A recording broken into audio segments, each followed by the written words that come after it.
7 bonnes raisons de choisir Voyage Antillais. Voyage Antillais est une agence antillaise depuis plus de 50 ans.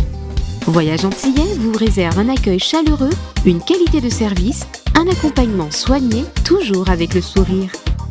Voyage Antillais vous propose les meilleurs prix. Avec Voyage Antillais, vous bénéficiez de facilités de paiement. Votre deuxième bagage est offert.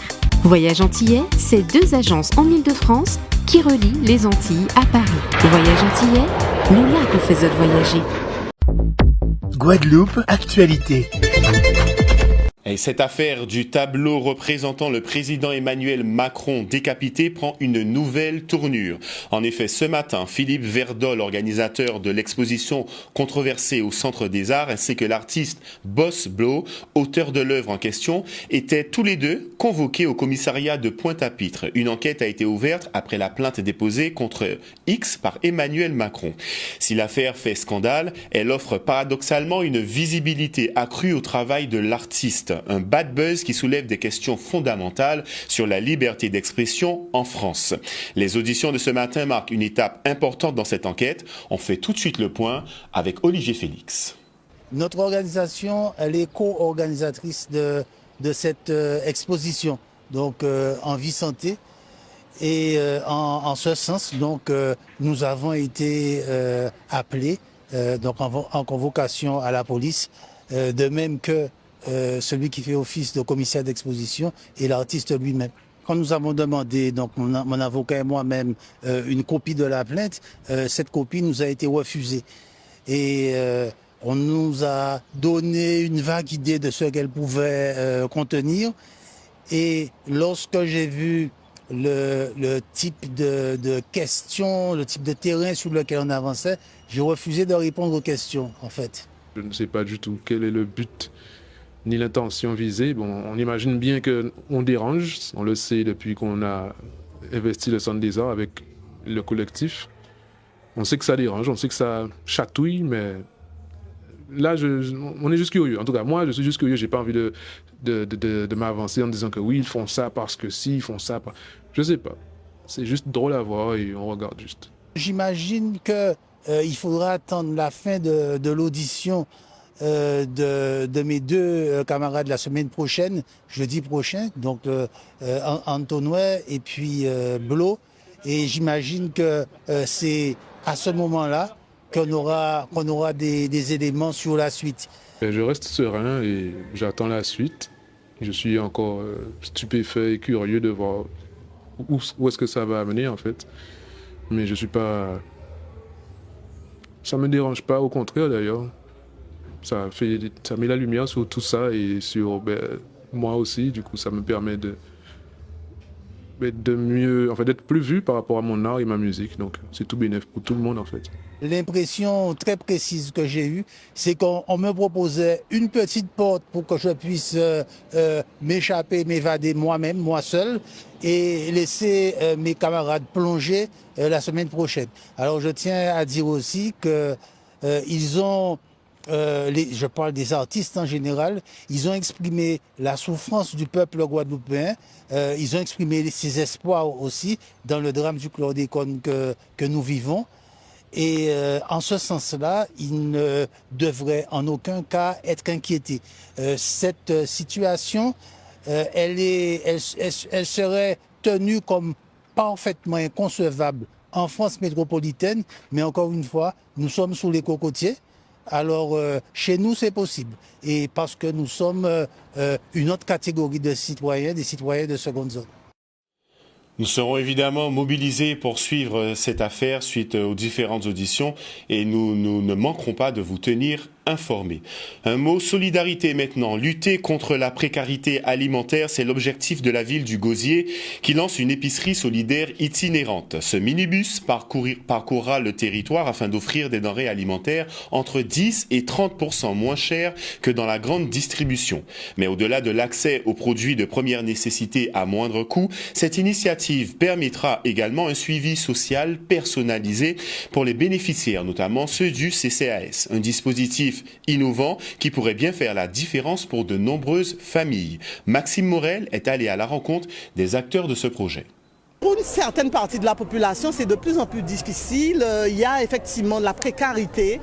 Et au niveau de la ville du Gosier, on veut montrer aussi que c'est important pour nous d'aller vers ces personnes qui sont dans la précarité, mais tout en restant dans la bienveillance et dans, comment dirais-je, dans une certaine empathie. Vraiment, je suis satisfaite de cette inauguration et j'espère que nous irons dans tous les quartiers du Gosier. L'épicerie solidaire itinérante, donc un premier rôle, c'est celui d'aller déjà vers la population, d'offrir des denrées qui sont à moindre coût, on dira entre 10 et 30% moins cher que le coût en supermarché, et de pouvoir justement répondre à une précarité alimentaire.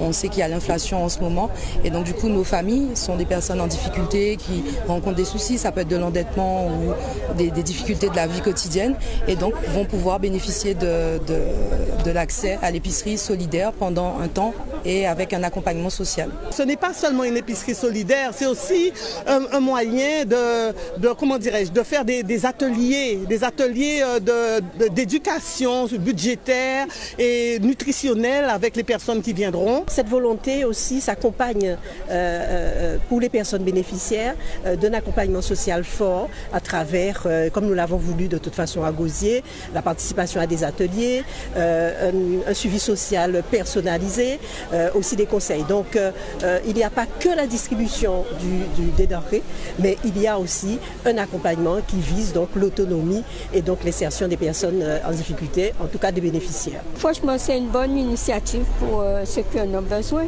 parce que la vie est chère maintenant et quand on a des enfants et surtout des adolescents, ça demande beaucoup. Non seulement côté vêtements, mais il faut qu'ils soient bien nourris et des fois, avec les factures et tout ça, pour qu'on en compte, il faut une bonne alimentation. Des fois, ça manque. Une belle initiative pour venir en aide au public le plus précaire. Sans transition, maintenant la Guadeloupe renforce ses liens avec les États de la Caraïbe en matière de santé. Aujourd'hui, l'Organisation panaméricaine de la santé a tenu une rencontre officielle au Conseil départemental. Une réunion stratégique qui devrait déboucher sur la signature d'un accord de coopération dans les jours à venir, avec pour objectif un meilleur partage des compétences et des ressources médicales dans la région. Les précisions tout de suite avec Vianney Valverde. Nous sommes dans l'hémicycle du conseil départemental et nous sommes là parce que nous avons reçu à leur demande l'organisation panaméricaine de la santé. Donc nous avons eu une réunion extrêmement constructive puisque la délégation est venue nous demander si nous souhaitions coopérer en matière de santé. Alors bien évidemment notre réponse a été favorable, un grand oui. C'est vraiment une opportunité d'aller encore plus loin en matière de coopération et cette fois dans la santé. Et nous retrouvons les mêmes maladies dans les autres États de la Caraïbe que nous avons chez nous, telles que l'obésité, l'hypertension artérielle, le diabète. Donc pourquoi ne pas mettre en commun nos cerveaux pour justement réfléchir et pouvoir offrir à terme une offre de soins de qualité à nos populations caribéennes. C'est une nécessité. Cela fait longtemps que j'entends parler de coopération. J'en vois par exemple dans le monde sportif. Il y a de la coopération, mais nous avons les mêmes sujets. Par exemple, on a parlé des sargasses, nous avons parlé de nos jeunes, nous avons parlé de nos personnes âgées, nous avons parlé des maladies qui sont propres à nos départements, c'est-à-dire il y a le diabète, il y a l'hypertension, nous avons la maladie mentale et nous avons des addictions qui se retrouvent chez eux. Et nos jeunes, très souvent, ils sont plus proches, certains, des Caribéens que des gens d'ailleurs. Donc, il faudrait qu'effectivement, que nous fassions une nouvelle rencontre pour voir dans quelle mesure qu'on pourrait coopérer. We are going to identify priority areas and we are going to move very fast in trying to develop and craft that memorandum of understanding that will establish the priorities for the work in 2025 and perhaps beyond 2025. nous avons souhaité pouvoir signer dans les prochaines semaines une convention cadre, c'est-à-dire une espèce de contrat dans lequel nous allons avoir les différents axes de coopération que nous aurons retenus d'un commun accord et sur lesquels nous allons pouvoir ensuite travailler de manière à pouvoir avancer et savoir exactement où nous voulons aller et où nous nous dirigeons.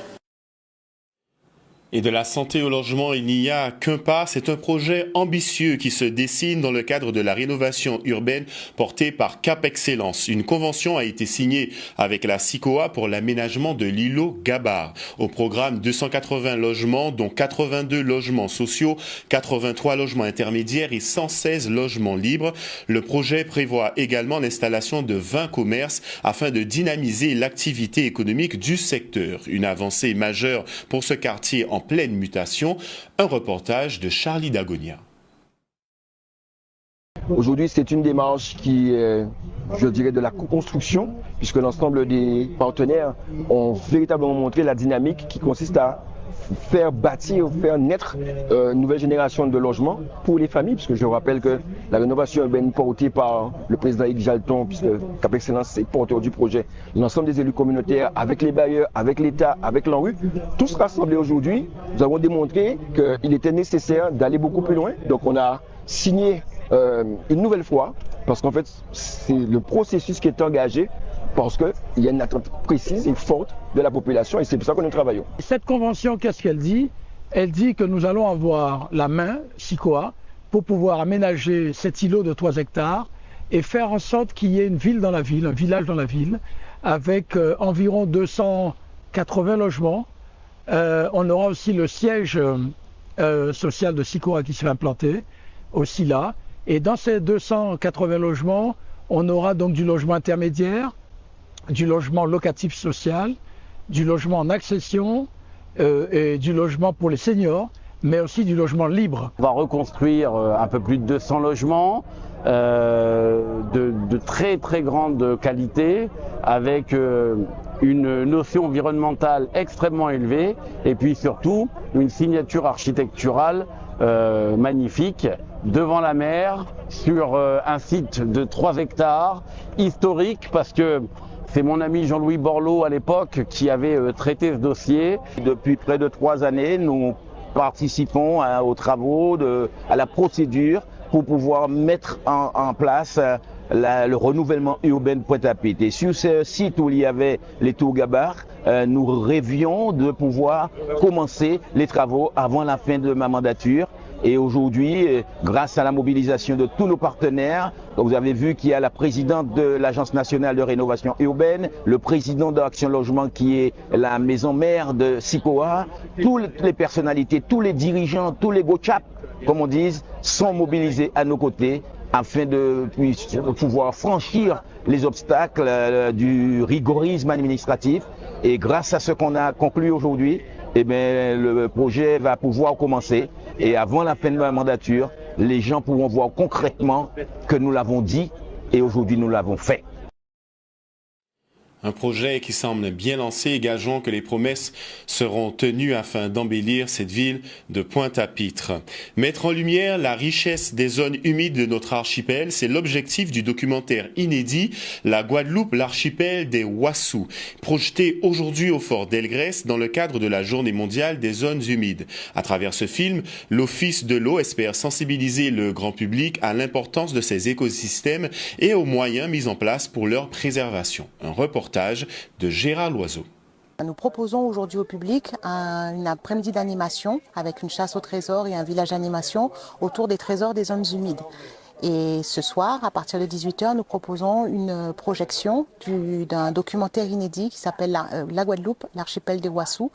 Un documentaire qui, à travers cette espèce emblématique, le wassou, cette petite crevette d'eau douce, va nous parler justement de la nécessité de préserver nos rivières et de toutes les richesses qu'elles peuvent abriter. Nous avons l'habitude de mener ce type de manifestation un peu sur l'ensemble du territoire. Et puis, ce qui est important, ce sont les actions que nous menons sur l'ensemble du territoire. Ainsi, donc, à Mariganat, nous sommes en train de restaurer et d'aménager un certain nombre de mares publiques, une 50aine. Ça sera la même opération qui sera menée sur la Grande Terre.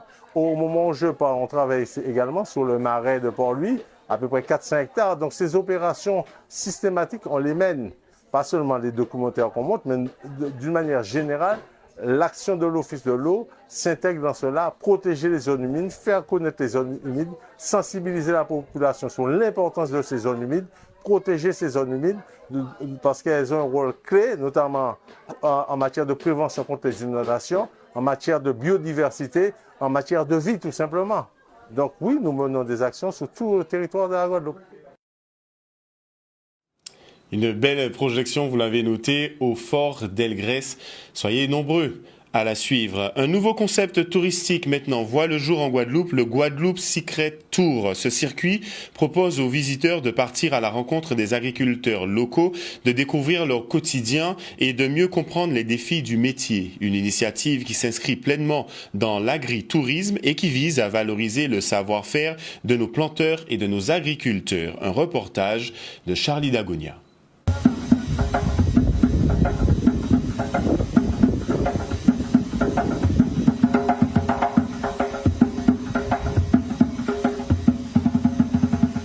Aujourd'hui, c'était de présenter donc le tour, le circuit touristique que je propose, donc au cœur de la Canne, chez Rémonec, avec qui je travaille sur ce circuit.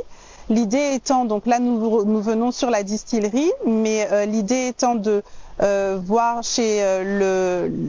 d'aller chez le planteur directement, de regarder. Donc le planteur aujourd'hui nous a expliqué donc tout le processus de la canne, comment il plante, comment elle pousse, l'entretien de la canne, comment ça se passe. Nous sommes actuellement à la distillerie Rémonec où nous allons faire le tour et je vais leur expliquer donc l'histoire de la famille, la distillerie, leur faire la visite de la distillerie, le musée du rhum. Donc qui regroupe tout ce que Monsieur Rémonec a mis, tout ce que la famille Rémonec a souhaité mettre dedans. C'était important pour moi, je pense, de mettre en avant nos agriculteurs. Parce qu'aujourd'hui, encore plus que maintenant, encore plus que jamais, on parle de vie chère, on parle d'autonomie alimentaire. Il est important de savoir le pourquoi du comment. C'est-à-dire qu'aujourd'hui, les agriculteurs, on se plaint que leurs produits sont chers, sont élevés par rapport à ce qu'on peut trouver en fait en grande surface. Mais il faut aussi comprendre les contraintes d'un agriculteur. Par ailleurs, c'est aussi amener les gens à justement aller chez ces agriculteurs-là, consommer directement auprès de l'agriculteur.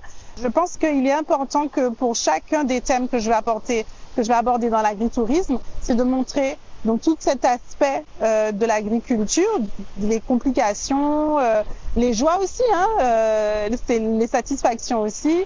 Donc voilà, c'est montrer la complexité de l'agriculture aujourd'hui à l'heure actuelle.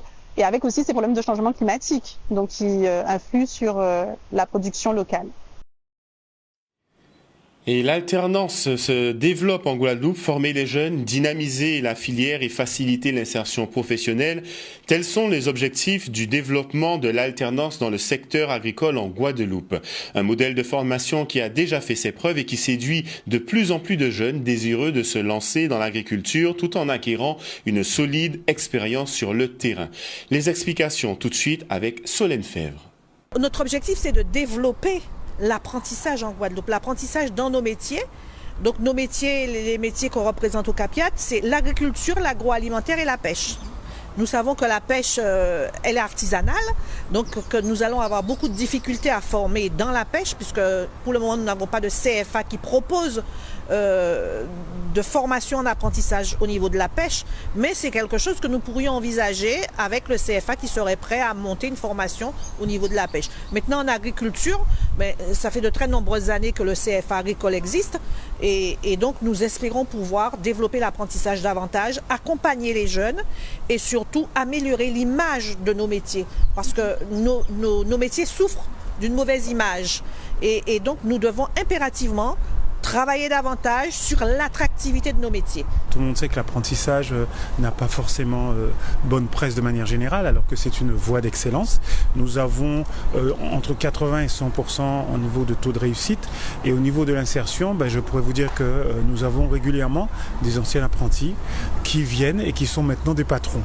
Et ça, je parle de l'agriculture, mais c'est valable pour tous les secteurs liés à l'apprentissage, puisqu'à ce moment-là, on apprend et on touche du doigt le métier. Et la plupart du temps, soit chez l'employeur ou après chez un autre employeur ou en créant sa propre structure, eh bien la voie est beaucoup plus facile pour pouvoir se lancer dans la vie active. C'est une convention cadre qui va pouvoir impulser une certaine dynamique, en tout cas au niveau du CFA, parce qu'effectivement on se rend compte qu'on a tendance à manquer certains carrefours, notamment au niveau de la prise en charge de l'illettrisme, la prise en charge de l'accompagnement des personnes en situation de handicap, mais aussi de tout type de jeunes. Et donc la signature de la convention avec Cocapiat, ce serait pour nous un temps fort qui nous permettrait de développer d'autres types de partenariats, notamment avec les entreprises agricoles, mais aussi avec d'autres types d'entreprises pour l'accompagnement et l'insertion de nos jeunes sur le territoire. Cette convention elle permet de mettre un cadre, encore une fois, au travail qui est fait, de mettre des pointeurs afin de pouvoir analyser les actions qui sont mises en œuvre et d'en vérifier leur efficacité. Et le cas échéant, donc, c'est pouvoir justement travailler sur là où quelque part on aurait pu pêcher pour pouvoir s'améliorer sur les mois et les années à venir, quoi. On perd des élèves parce que la démographie baisse, donc on est à la recherche de nouvelles personnes. Je rappelle qu'on n'est pas obligé d'être fils d'agriculteur pour être agriculteur. Il y a des possibilités, des métiers très intéressants, des métiers de chef d'exploitation en extérieur, au plein air, et puis avec une autonomie qui est quand même très intéressante. Donc ce sont des métiers de l'avenir, les métiers du vivant, où il faut avoir les mains dans le concret, dans le réel, et quelle noble tâche que celle de nourrir la population guadeloupéenne. Une noble tâche, évidemment, que beaucoup devraient emprunter pour notre territoire.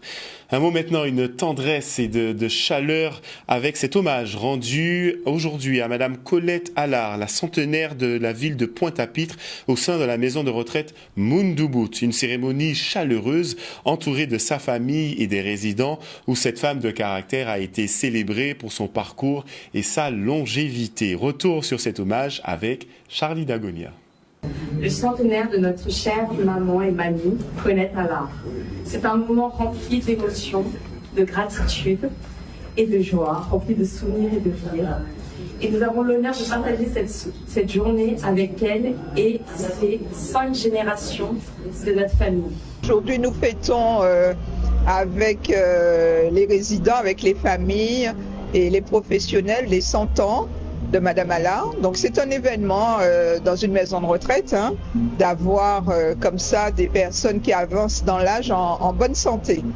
Donc nous avons voulu vraiment lui faire une belle fête avec la musique d'époque, un orchestre, et tous les enfants qui d'ailleurs ont fait pour la plupart le déplacement de la métropole sur la Guadeloupe. C'est une dame qui est avec plein de joie, de bonne humeur. C'est une dame qui est très accueillante, elle est très conviviale. Et là, elle vit tranquillement. Elle a envie de profiter de chaque instant sans penser à la bousculer. Elle prend son temps, elle apprécie son petit café le matin au réveil. C'est sa première demande avant même de recevoir ses infirmières. Et ensuite, la journée démarre avec les sorties, la marche. Enfin voilà, elle fait sa petite marche quotidienne tous les matins. Mais c'est une dame qui est très agréable à entourer et on apprécie beaucoup. On est vraiment fiers qu'on l'accompagne sur ce grand âge parce que c'est pas donné à tous les établissements d'avoir un centenaire. Quand on était petit, c'était assez raide. Il fallait que tout file comme elle avait décidé. Après, ça se radoucit en grandissant, bien sûr. Mais j'avais quand même mes frères, mon frère, mes sœurs pour me soutenir. C'est un honneur manifeste pour notre ville et pour son maire Harry Jurimel d'être ici avec ses amis, ses proches, ses parents pour l'honorer parce que nous sommes fiers d'avoir cette résidente dans cette structure Mundubut qui accueille nos aînés et la preuve c'est qu'elle vit bien elle est en bonne santé physique et intellectuelle. Et nous sommes fiers de la voir, de fêter avec elle ses 100 ans. Je ne sais même pas comment exprimer parce que ça n'arrive pas à tout le monde, mais pour vous dire que nous, on est heureux pour elle de son existence où elle a beaucoup travaillé et là, elle, depuis la retraite, elle profite de la vie, de ce qui lui reste encore sur cette terre. Outremernews.fr, le site de l'actualité outre-mer, 24 heures sur 24 et 7 jours sur 7. Retrouvez la chaîne Outremer News sur YouTube.